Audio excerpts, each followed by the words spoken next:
Hello friends, আজকে আপনাদের জন্য নিয়ে এসেছি পটল চিংড়ির একটা অসাধারণ রেসিপি। তাহলে চলুন ঝটপট রেসিপিটা দেখে নিই। এখানে আমি 250 গ্রাম মতো চিংড়ি মাছ নিয়েছি।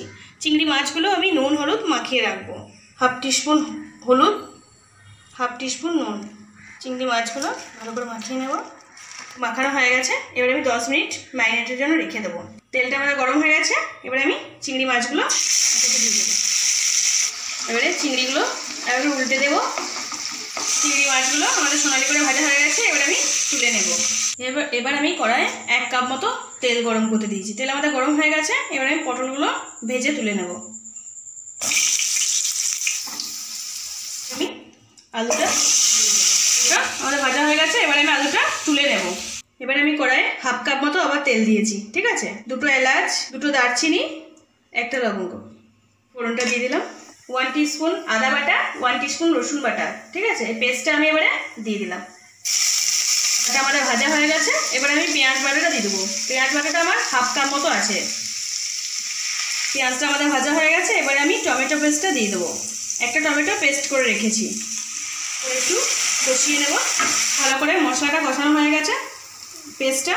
এবারে আমি এইখানে 2 টিস্পুন মতো কাশ্মীরি লঙ্কা গুঁড়ো আর 3 টিস্পুন মতো জিরে বাটা একসাথে পেস্ট করে রেখেছি, ঠিক আছে। এটা দিয়ে দিলাম। মশলাটা ভালো করে কষিয়ে নেবে।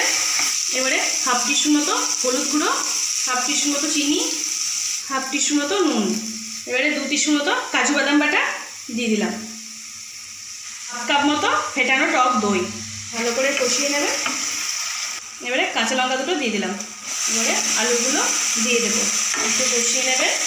এবারে 2 কাপ মতো জল দিয়ে দেবো। ঢাকনাটা দিয়ে 5 মিনিট মতো ফুটিয়ে নেব। 5 মিনিট হয়ে গেছে, আমাদের আলুগুলো সিদ্ধ হয়ে গেছে। এবারে আমি পটলটা দিয়ে দিলাম আর চিংড়ি মাছটা, ভেজে রাখা চিংড়ি মাছটা দিয়ে দিলাম। এবারে 1/2 কাপ মতো একটু জল দেবেন, একটু ঢাকা দিয়ে রেখে দেবেন। মিনিট হয়ে গেছে, ঢাকনাটা খুলে দিলাম। দেখছেন খুব সুন্দর একটা কালার বেরিয়েছে। এবারে আমি 1 টিস্পুন মতো ঘি দিয়ে দিলাম, 1 টিস্পুন মতো গরম মশলা। ভালো করে মিক্স করা হয়ে গেল আমাদের। তাহলে পটল চিংড়ি আমাদের তৈরি হয়ে গেল।